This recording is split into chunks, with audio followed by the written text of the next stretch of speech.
start with, put the spring rod fishneck flat spots in the vise standing up. You'll notice a shear pin hole and a 2-inch long scribe line beside the threads at the other end of the rod.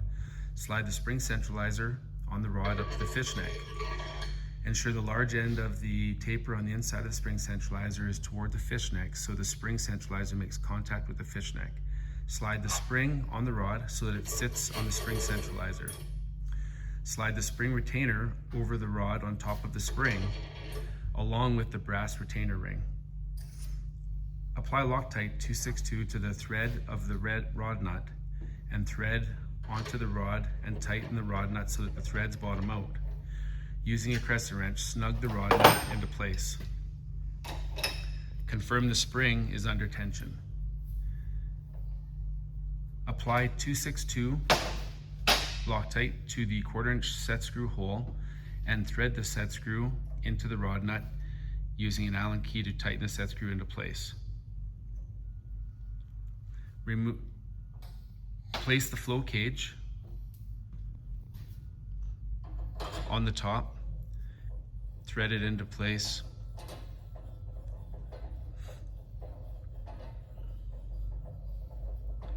Remove the bumper spring from the vise and place the cage in the vise to tighten that connection.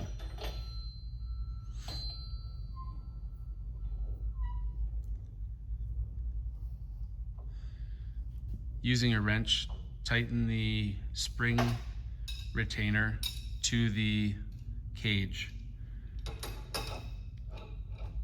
Once complete, use the 1/8 by 7/8 split spring pin and tap the split pin into the tangential hole using a small hammer till the hammer can't hit it anymore. Place the 1/8 flat punch on the split pin.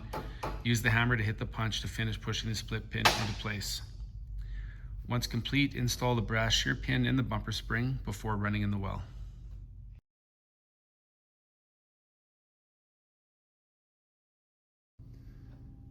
Place the wrench flats of the mandrel in the flat grips of the vise and secure it in place. Slide the element on the mandrel, doesn't matter which way, to the shoulder of the mandrel. Slide the element expander on the mandrel so that it rests on the element. Threads must be away from the element. Line up the 1/4-inch thread hole on the element expander with the recessed hole on the mandrel. Thread a brass shear screw into the element expander and into the recessed hole on the mandrel. Snug the shear screw in place. Roll the O-ring over the threads of the mandrel and leave enough room for the brass ratchets to be placed on top of the element expander. Start setting the brass ratchets on the element expander. Ensure the brass ratchet teeth are facing up so that they are opposite of the ratchet grooves on the mandrel. This is important to ensure the ratchets are locked and keep the element secured against the tubing wall when installed in the well. As the brass ratchets are put in place, slide the O-ring over the brass ratchet into the groove to keep them from falling off the mandrel. Place enough ratchets to fill the circumference of the tool and ensure the O-ring is in the groove, securing all ratchets in place.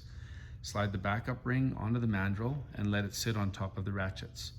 Apply API 5 compound or equivalent on the mandrel threads, then thread the mandrel cap onto the mandrel and tighten using a crescent wrench on the wrench flats.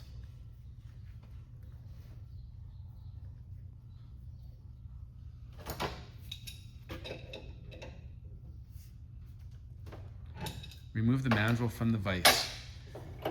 Place the bottom of the body in the vise using the wrench flats. Apply API 5 to the threads of the body. Slide the mandrel into the body and thread the element expander into the body until it bottoms out on the body. Place the crested wrench on the flats of the element expander and snug it into the body. Attach ancillary equipment if applicable, like bumper springs, tube stops, or collar stops.